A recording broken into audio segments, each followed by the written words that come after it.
So guys, let's take a look at EURJPY. Now to those of you that are yet to subscribe to this channel, please guys click on that subscribe button, like, share, also make your comments. I would love to watch out for it.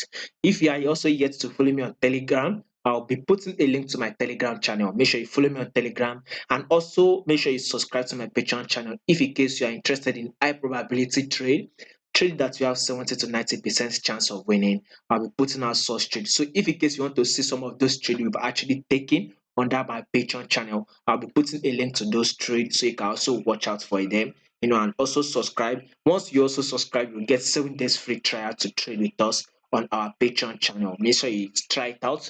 Now let's take a look at this EURJPY. This is a movement where I will call it the support level, right, on this EURJPY. This is a critical level. The next movement we will be watching out for, right, is a bullish move. We all know this is a bullish move. We should be expecting a movement upward on EURJPY. But guys, if you should take a look at something, it needs to be released tomorrow, which is preliminary CPI, which will very much have an impact on our euro. So if the CPI comes out high, we are very much likely to see euro JPY go come very, very bullish. We are very much likely to see a very good amount of a bullish move.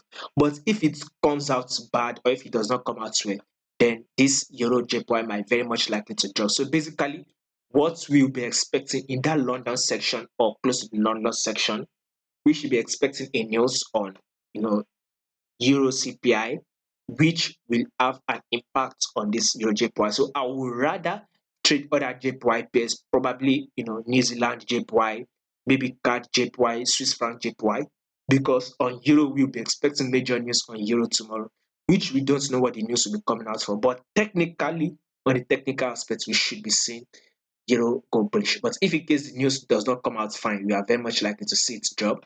But technically, we should see it go bullish. And if it goes bullish, this is the level we should be targeting to take profits at this resistance level.